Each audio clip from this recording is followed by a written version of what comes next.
And joining me from Washington is Michael O'Hanlon. He's a senior fellow and director of research in foreign policy at the Brookings Institution. Michael, let me begin with Biden's comments on China. He was tough on China, but he could have been tougher. He also said we're ready to work with Beijing when it's in America's interests to do so. What areas of cooperation is he talking about?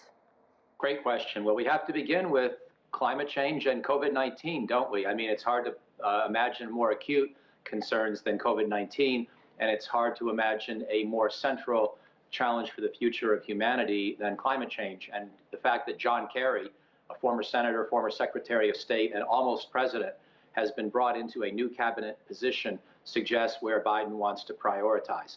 Then I would add certainly North Korea, where we have the beginnings of a dialogue, but no real progress diplomatically with Kim Jong-un. And then finally, the direct U.S.-China military rivalry in the Western Pacific, which we have to find a way to keep peaceful, even as both sides essentially stand up for what they see as their core rights.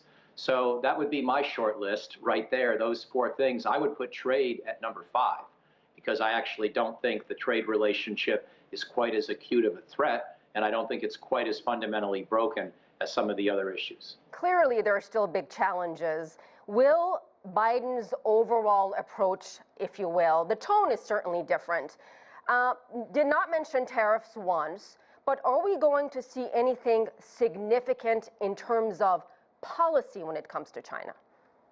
Yeah, that's really the important question, because today was about themes and rhetoric and an ambience and atmosphere, not so much about specific new policies. I think we all know that the Trump administration's efforts to get tougher on China on trade were motivated by concerns that Joe Biden probably shares, but that were very specific to Donald Trump in how he approached the problem, and ultimately were seen as largely unsuccessful. So I would expect more targeted economic policy changes in regard to China on issues like high technology cooperation, that sort of question, and not so much an across-the-board trade war, if you will. That would be one area of change. I would hope that we would also have a more serious approach towards dealing with North Korea, where Donald Trump may have established a useful dialogue with Kim Jong-un, but he really did nothing with it. I think we need a more middle ground, a pragmatic first step on diplomacy to cap North Korea's nuclear program without expecting to eliminate it in the first go.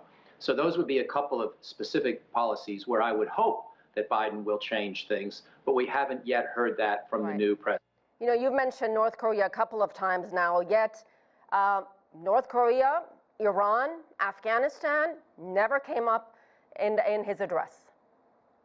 Right. Well, I think the president wanted to focus on what are seen as the single biggest challenges, and that is partly the way the United States interacts with the world, changing from the Trump approach to a more traditional diplomacy, and also focusing on the big picture questions of China and Russia, and then, of course, the COVID pandemic concerns we all have. I think these were the themes that a very broad, high-level speech was likely to touch on first.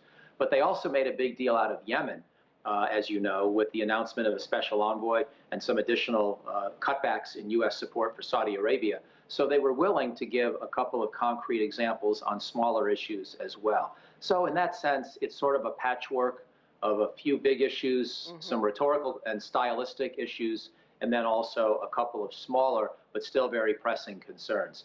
It was a fine speech. I did not see it as a path-breaking speech. Michael, very quickly on Russia, clearly these two sides are cooperating when it comes to extending the START treaty. Biden's asked Russia to release Navalny immediately. Do you think his comments will make a difference in the Russians releasing their Putin's biggest critic? No, I don't think so, but I hope at least maybe that helps keep Navalny alive. I hope he's not killed in prison. And certainly there have to be some concerns that he would be. But I also like the fact that Biden combined reintegrating with the New START treaty, but also toughening up the pressure about Navalny. That ability to cooperate, but also to disagree when necessary, I think that's essential for our relations with both Russia and China. If you can do it in a matter-of-fact and respectful way, your chances of success are better. And I think Biden's tone, therefore, was helpful today. Yeah, I have to agree with you. Michael O'Hanlon, thank you very much. Thank you.